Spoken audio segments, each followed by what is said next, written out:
Now that Empire Pictures has been properly established and we've seen an array of some of the talent on board, we can finally dig a bit deeper into the catalog, starting with 1985's Ghost Warrior, also known as Sword Kill.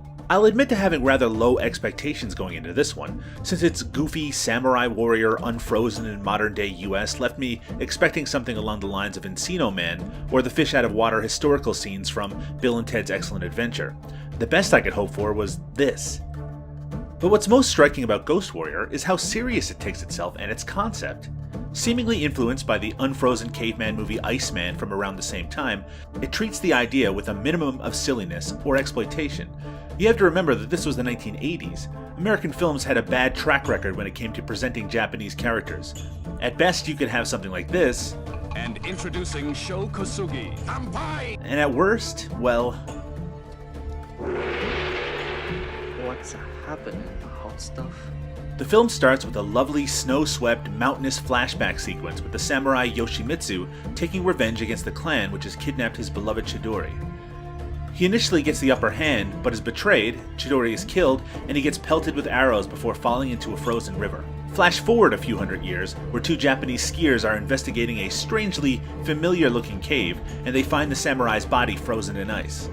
He's then brought to the USA, where dickhead scientist Alan Richards brings Yoshimitsu back to life using the power of technology and many, many lasers. Richards has also brought in anthropologist and Japanophile Chris Wells to help deal with the newly awakened Yoshimitsu, though her inability to speak Japanese makes communication rather difficult. However, they do slowly start to bond, until a shitty assistant tries to sneak into Yoshi's room and steal his priceless swords, and well, that goes badly for him.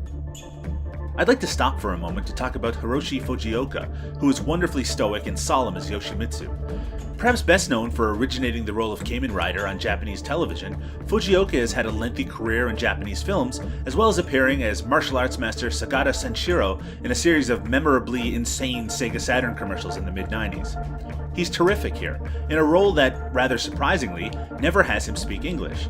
Even his Japanese dialogue goes unsubtitled after the opening sequence.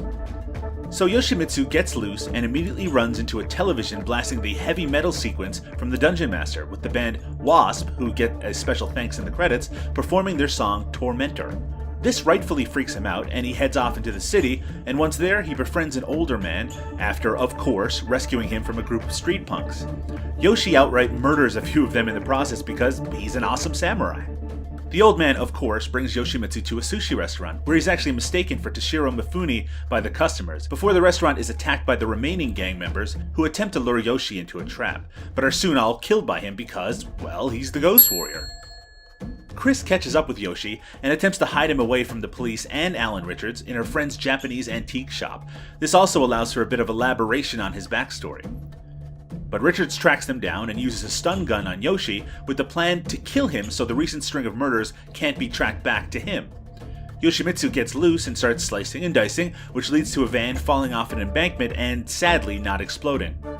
Chris convinces Yoshi not to murder Alan, and the pair go into the mountains to steal a horse, while the police send out a helicopter to track them down. And one of those helicopter pilots are Larry Cedar from Square One TV. Eventually, Yoshi and Chris run into a now desperate Alan, who has stolen a police shotgun and is threatening them. He's disarmed, but once again Yoshi shows Alan mercy as cops surround him. Alan, just like the guy at the beginning of the movie, tries to attack Yoshi from behind, and that leads to this happening.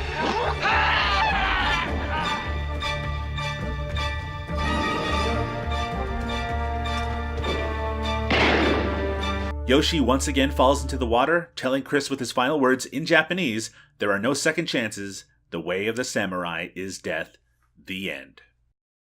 Despite some iffy voiceover and it running out of steam in the final act, Ghost Warrior is a terrific bit of fun that uses some outstanding performances and great visuals to tell a worthwhile, strangely sad story. Director J. Larry Carroll may be best known for editing the Texas Chainsaw Massacre, but he became a notable television writer after this, including the future imperfect episode of Star Trek The Next Generation, as well as episodes of G.I. Joe, Thundercats, and the Super Mario Bros. Super Show. Sadly, this would be his only directorial effort. Despite being released in the UK in 1984, Ghost Warrior ended up sitting on the shelf in the US until 1986, when it finally received a theatrical release. It must have seemed strange to audiences expecting sci-fi action, but it remains a hidden gem that deserves a second look. Next up for us is a film that changed everything for Empire International. It's Ghoulies, and they'll get you in the end.